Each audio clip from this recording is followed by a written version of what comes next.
very warm welcome back to your Feel Good Breakfast show. The pups are here and they are smiling. Oh, hold on, wait, I've got to...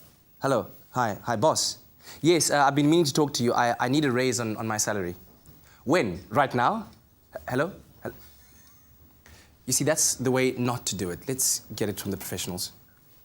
Hello, wait. So we've been having a hugely engaging and interesting discussion about our careers. At the start of a brand new year, we want to give ourselves the best possible footing, but this forces us to ask some very important, deep and far-reaching questions. Warren is here to continue this discussion.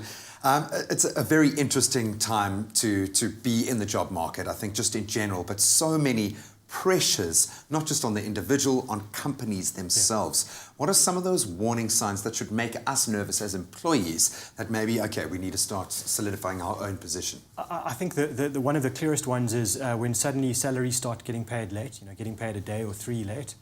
Because that tells you that the business is under cash flow pressure. So that's always, for me, cash flow is what kills great businesses. They might have lots of assets and you might have wonderful offices and great clients, but if there's no cash flow, that's how you literally end, the doors get closed. So I think that's a real one. If you hear about your creditors, so the people that supply your business, complaining bitterly because they're not getting paid, that's another one. It might just be a system issue where there's just an administrative glitch, that's fine. But if it's consistent month after month where your company's just not paying the suppliers, then you know that there's a big issue. And I think it's one that you mentioned off air about your biggest clients, the company's biggest clients. If they've gone south, if they've hit the wall, then you need to know that that trouble is going to flow down to you as well. And it's, living in la-la land, if you think your biggest client has hit the wall, that's not going to affect your business. It certainly will. So I think those are big ones. You might find that your company is very proactive in saying to you, look, we're going through a tough time. This is what we've got. Here's our game plan. And I think that's great. That tells you that they've got a proper strategy and that you can work with that. But if they're just keeping dead quiet and pretending that everything's fine, to me, the sign there is the troubles are a lot bigger than everybody thinks, and you probably find those bosses are packing their bags and bolting. And the sad reality is often those at the high end, they are insulated. They can protect themselves. They've got the cash flow from other sources, but you sitting in middle management, you kind of left, literally in the dark.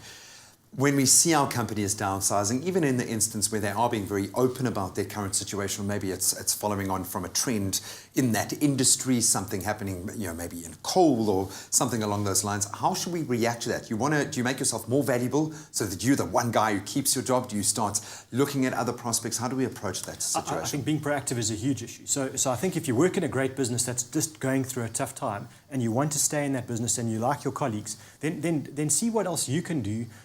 Become a leader in the business. I'm not saying take control of the business, you can't do that. Yeah. But you can proactively say to your colleagues, listen, why don't we approach the management to say, we don't want to lose our jobs as individuals. We don't want to see our colleague here get retrenched because everyone's going through a tough time. What about if we agree to take kind of a salary cut across the board? We all do it, you as the bosses, us as the staff, get through this difficult time and we agree to make that up again. That's one idea. It's quite a radical idea, but it's amazing. Yeah, but I think people are doing it. People invest heart and soul, especially into SMMEs. You need that.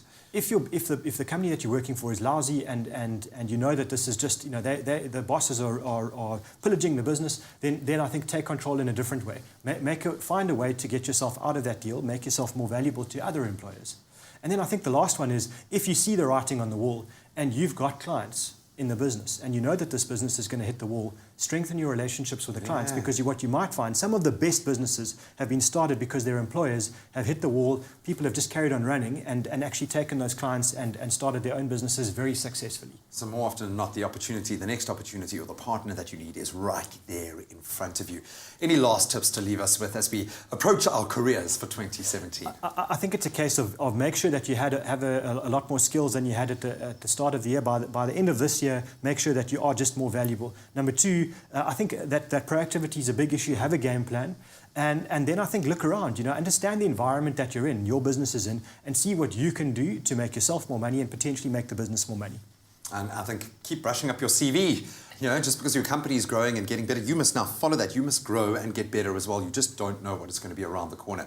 And then, once again, I'm going to shake your hand. Why? Because another child has been schooled because of your efforts and your foundation. How to Make Your First Million was a brilliant book that we discussed here on the show. Some really relevant advice for not just those that are rolling in the dough, but for those of us who are wanting to approach our financial life a bit more stably. And of course, all of the proceeds from the book very generously going towards putting individuals through school. So thank you so much for that. I appreciate it. I hope the sales are skyrocketing and that you've hit bestseller. But of course, you can pick up the book at any good bookstore. Go and support it. Go and order more copies if you want. It's going to give you some great career advice in there as well, which you can apply as we approach a brand new, hopefully very positive year in your life.